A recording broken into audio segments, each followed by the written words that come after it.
Meus caríssimos irmãos e irmãs, graça e paz. Eu estou muito feliz por estarmos juntos nesse propósito e vamos concluir hoje o capítulo 3 de Gênesis. Eu tenho percebido a participação de vocês, o empenho. Eu creio que alguns de vocês têm compartilhado esses nossos vídeo áudios aqui para que o povo de Deus se enriqueça em conhecimento, não apenas em termos teológicos, mas de implicação prática para as nossas vidas, a partir do invisível propósito original, que é Gênesis 1, Gênesis 2. Aqui no capítulo 3 é necessário um rearranjo. Deus está trazendo alguns princípios não para destruir o homem, mas para corrigi-lo, para discipliná-lo a partir de um entendimento de que seria necessário reconectá-lo consigo mesmo, reconciliá-lo. Olha para você ver o que está no versículo 15: e porém inimizade entre ti e a mulher, e entre a tua semente e a sua semente, esta te ferirá a cabeça e tu lhe ferirás o calcanhar. Escute, aqui é a semente da mulher.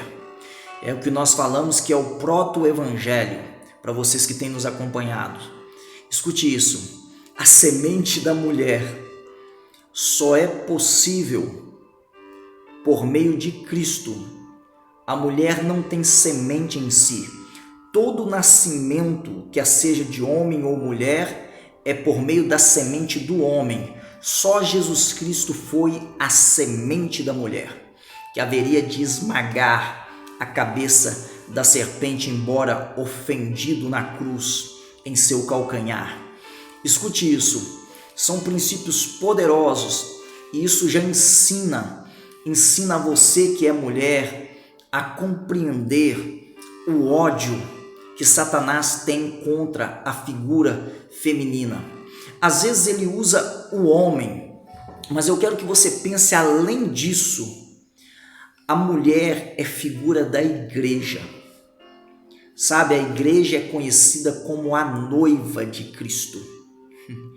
A igreja gera os propósitos de Deus na terra através de Cristo.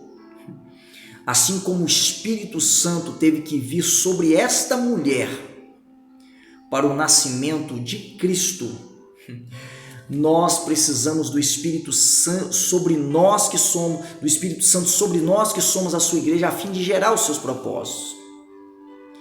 É por isso que a inimizade que há entre a serpente e a mulher, e nesse sentido aqui eu estou falando literalmente de Satanás. A palavra para inimizade aqui no hebraico é eibar, que significa um ódio. Só que há um poder da parte de Deus para vencer. Só que ele precisa ser entendido pela mulher. Porque você vai perceber, e eu citei isso aqui em algumas referências, de histórias de mulheres que foram motivo da queda de homens. Isso não é por acaso. Mulheres são perigosas. Uma mulher usada por Satanás, ela pode destruir um casamento, ela pode destruir uma família. Então eu citei vários exemplos aqui de Davi e Batseba, citei aqui o exemplo de Sansão e Dalila, sabe? Você vai ver que Sara, ela conseguiu também ludibriar por um instante Abraão no seu entendimento de uma promessa que Deus tinha. E a gente pode ver vários exemplos disso. Mulheres perigosas na mão do inimigo, mas mulheres perigosas contra o inimigo também quando elas recebem do Espírito Santo. A igreja com entendimento, ela se torna uma arma poderosa e imbatível contra as astutas ciladas do diabo. Escute isso, a mulher passa a gerar, e isso seria com dores, e o texto fala no versículo 16 que seria multiplicada a dor da mulher como consequência do seu pecado. nada multiplica do zero. Isso implica que já haviam nascido filhos e filhas antes de Caim e Abel ser gerado, no capítulo 4. Eu não posso dizer filhos e filhas, mas já havia sido contabilizado, provavelmente no nascimento, porque a dor ia ser multiplicada e não tinha como multiplicar a dor sem que houvesse a dor ia ser intensificada.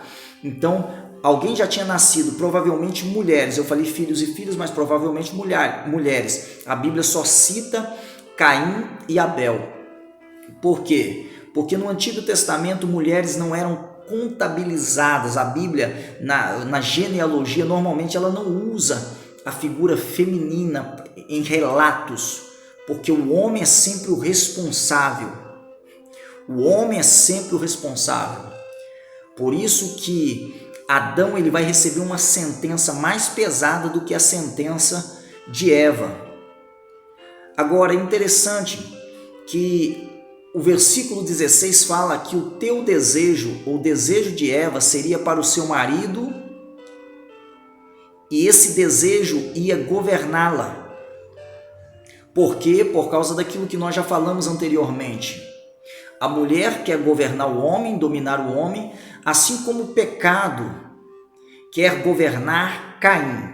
Eu vou falar algumas coisas sobre desejo novamente, e para quem tem participado conosco aqui, eu não preciso falar muita coisa, mas eu quero voltar a te trazer esse pensamento, que isso aqui determina muita coisa que você tem vivido, os seus desejos. Escute isso. Todo desejo quer exercer domínio. Todo desejo quer exercer domínio. O homem não foi chamado para dominar a mulher e nem a mulher para dominar o homem. Tudo isso aí é consequência do pecado.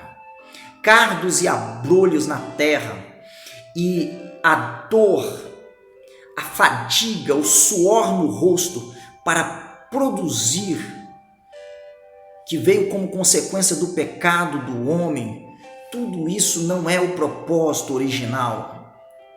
O pecado ele tem consequências.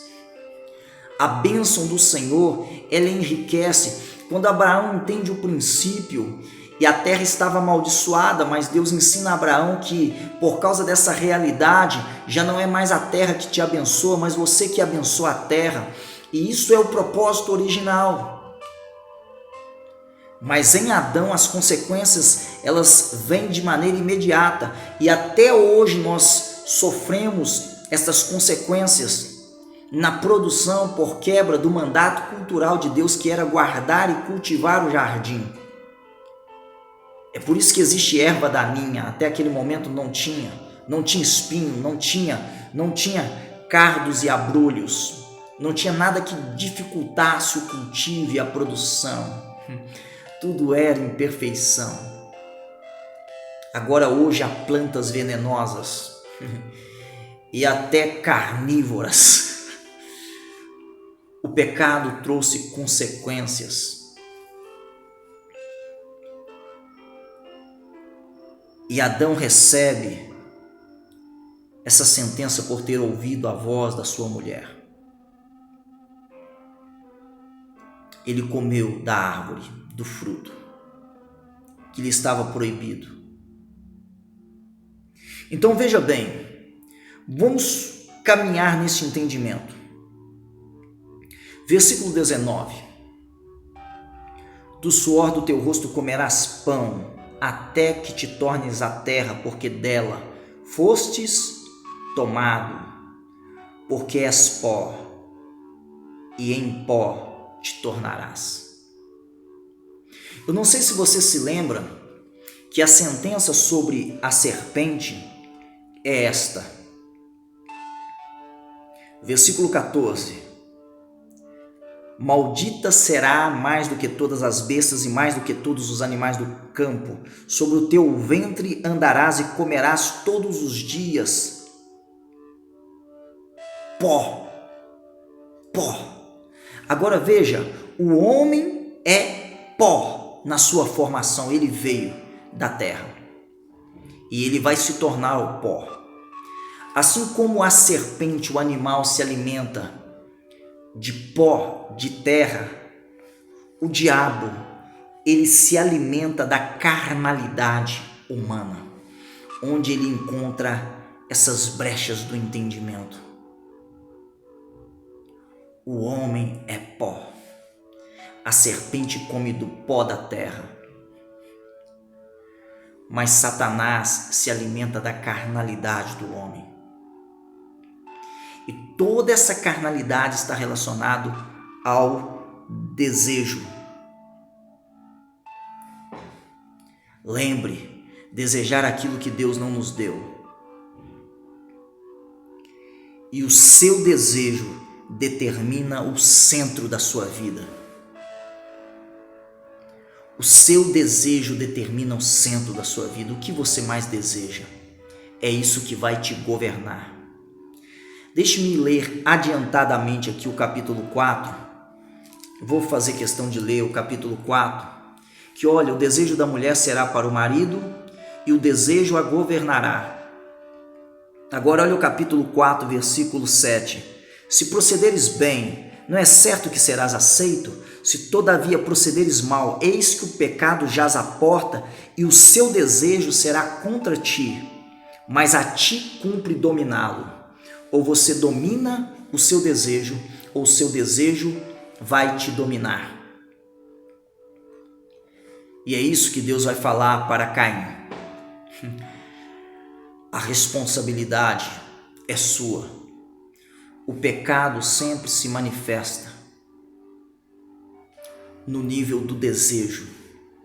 Lembre você, os que os olhos desejam, o que a sua carne deseja, a soberba da vida.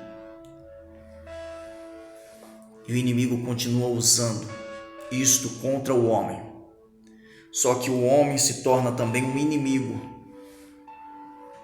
contra a mulher, por reconhecer nela as suas carências emocionais.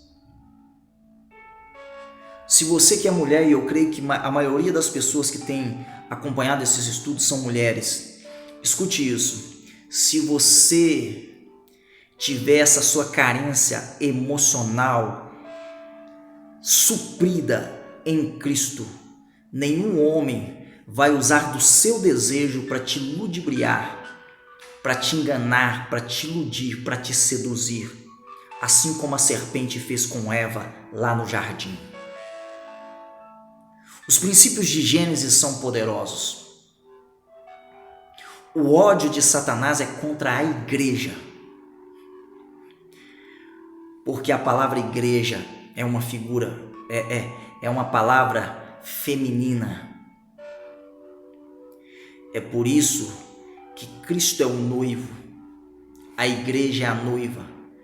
Cristo está preparando a noiva para um casamento, ele é o marido, a igreja se tornará eternamente esposa.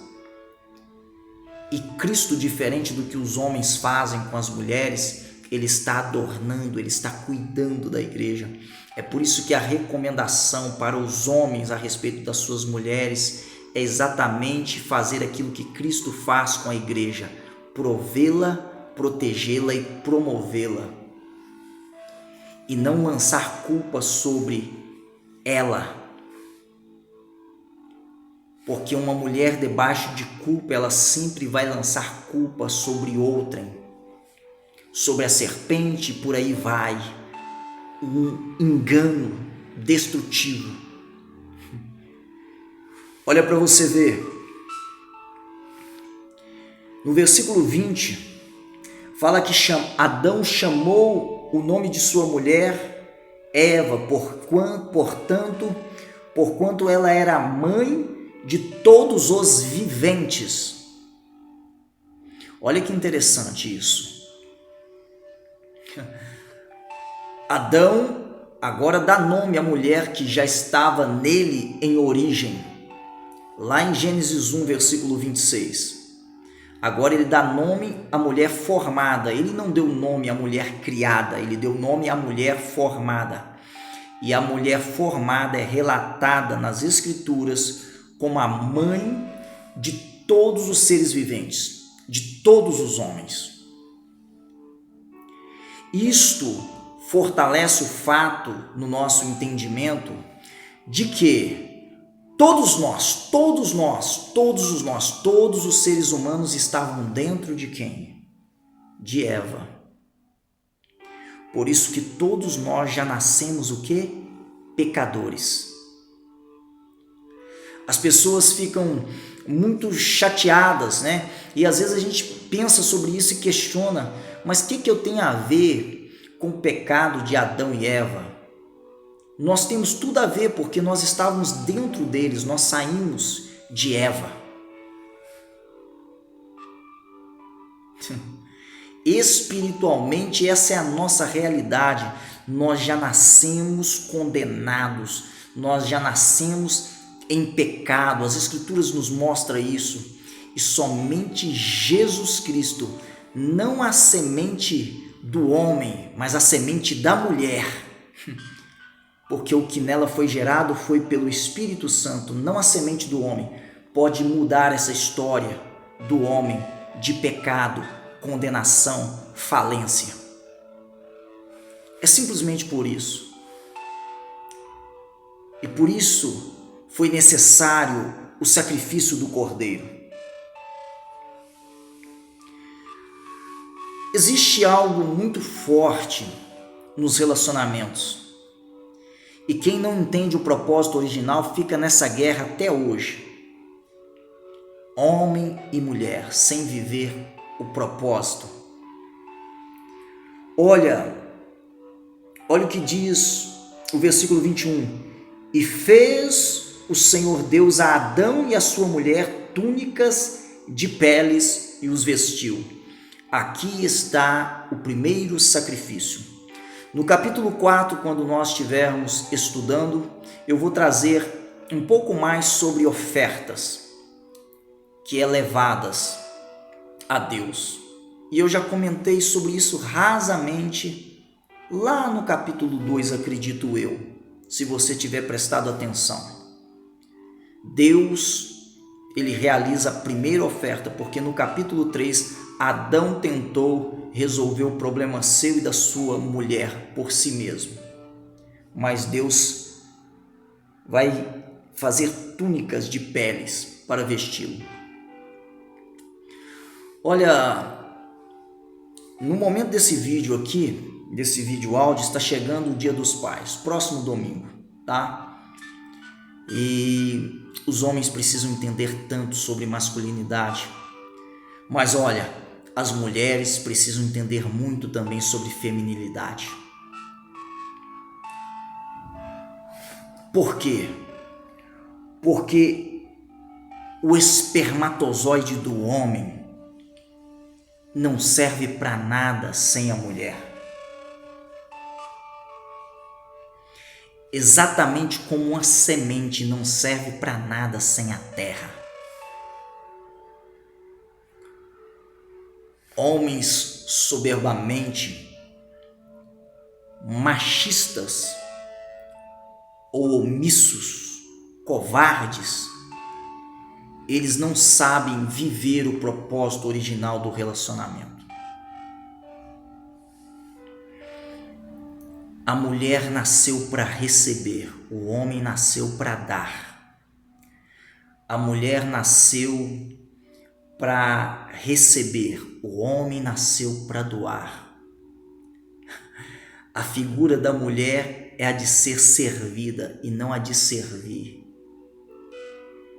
Ela que tem o corpo preparado para receber. O homem é que tem a semente para dar. O homem não é nada sem uma mulher.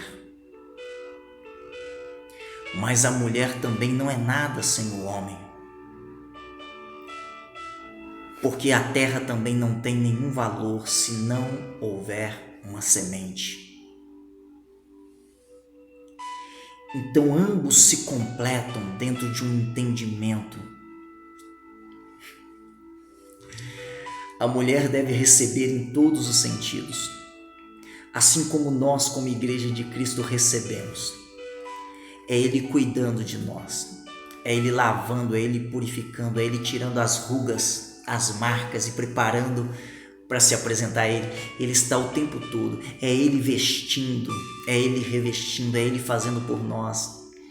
A gente pensa que somos nós que entregamos para Ele.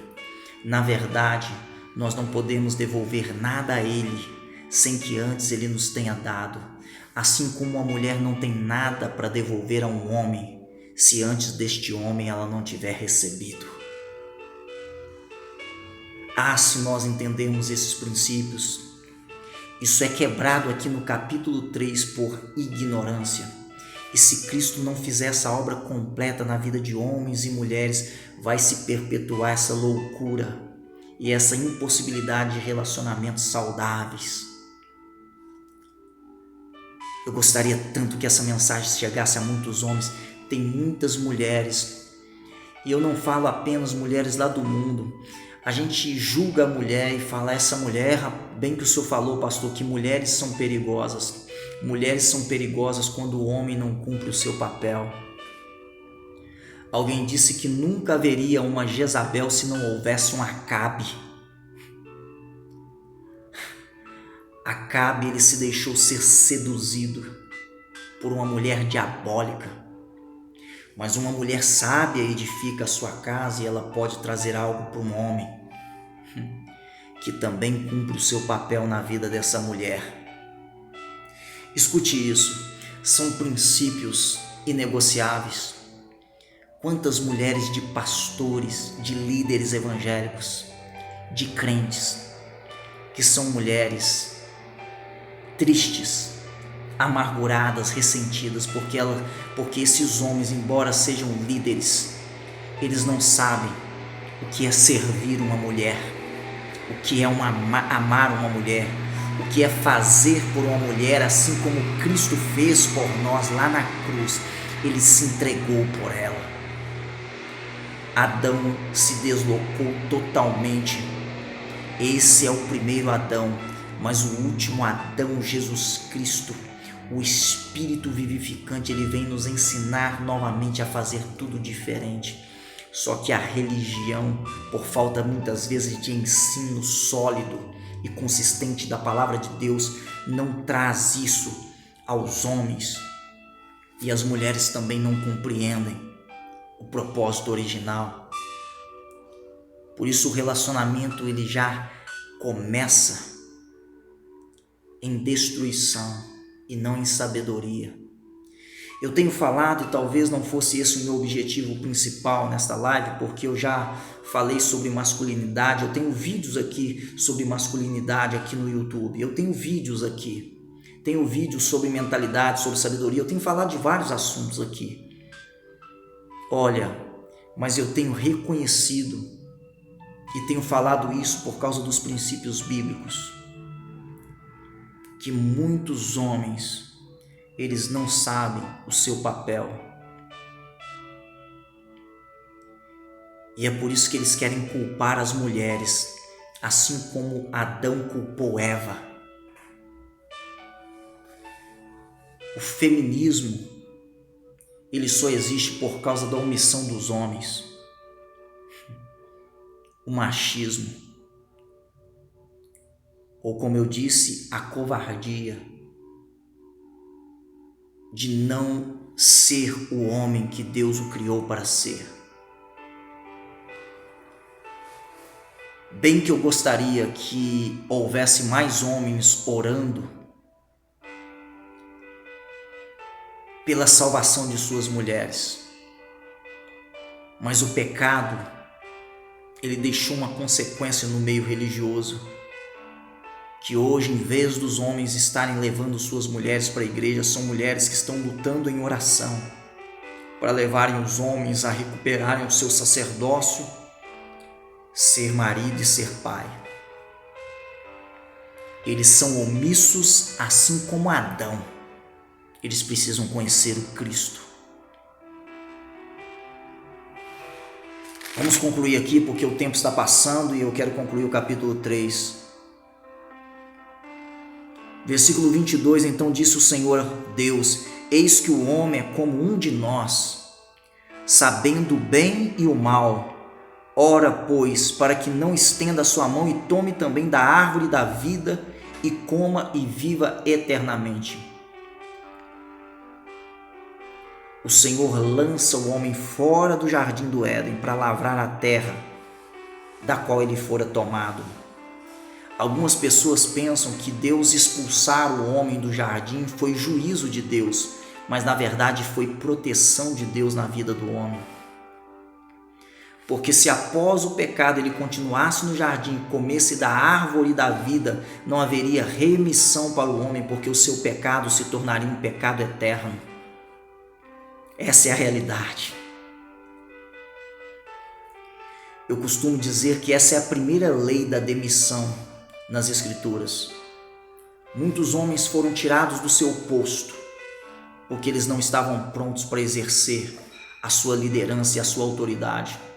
Porque em vez de melhorar a situação, eles iam piorar ainda mais. O pecado faz isso com o homem, mas Deus protege o homem ao proteger a árvore da vida. O texto vai dizer que a partir do momento, versículo 24, que Deus lança fora o homem, ele pôs querubins ao oriente do jardim do Éden e uma espada inflamada que andava ao redor para guardar o caminho da árvore da vida. Eu quero concluir aqui o capítulo 3 com algo muito sério. Escute isso. Primeiro, o homem é como um de nós, sabendo o bem e o mal. Esse foi o engano do homem. Agora, escute isso. Hoje, Deus quer dar ao homem esse discernimento do bem e do mal. Hoje. Mas naquele momento o homem não estava pronto para discernir o bem e o mal. Ele teve que ser lançado fora. Deus coloca ali querubins ao oriente do jardim. Guarde essa palavra, ao oriente do jardim, para você ver como a graça e a misericórdia de Deus é maravilhosa para com o homem. Depois nós vamos ver lá no capítulo 4, versículo 16. Porque o conhecimento do bem e do mal hoje se dá de outra forma. Por causa do que está registrado em Hebreus.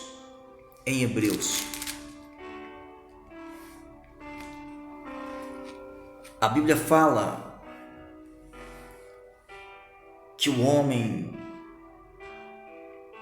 ele não é capaz de alimentar de alimento sólido enquanto ele é criança.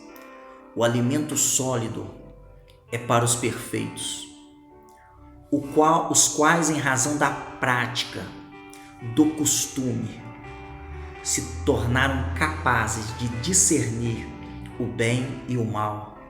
Lembre-se que a mulher colocou para a serpente a árvore do conhecimento do bem e do mal no meio do jardim. Ela estava ao lado, mas a árvore que estava no meio do jardim era a árvore da vida.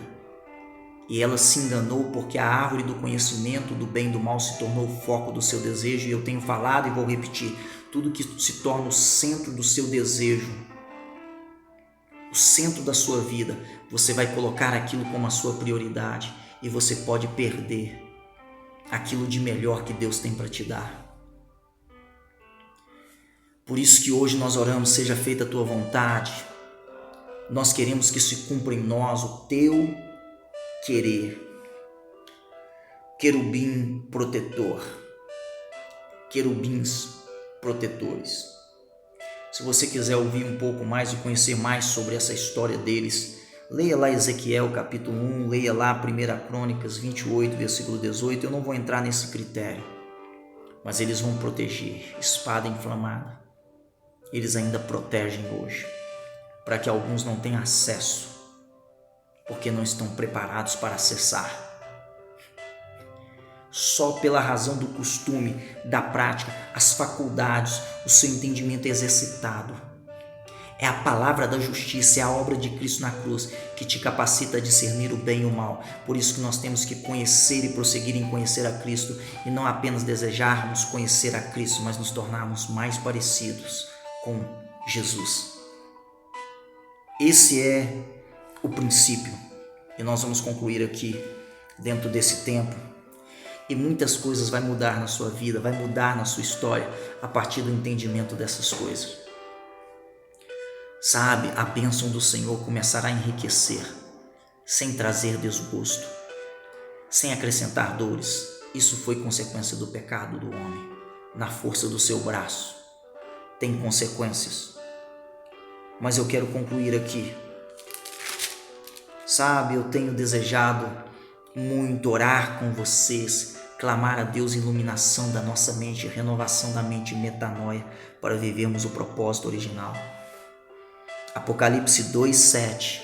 Apocalipse 2, versículo 7 diz que ao que vencer, dar-lhe-ei de comer da árvore da vida novamente, que está no meio do paraíso, do jardim de Deus. Está protegida por enquanto, mas o homem voltará a comer do fruto por causa da graça, da misericórdia e do favor de Deus. Ficamos por aqui. Depois descubra lá qual o texto de Hebreus que eu já citei em outras ocasiões. Um forte abraço. Amo vocês e em Cristo avançar.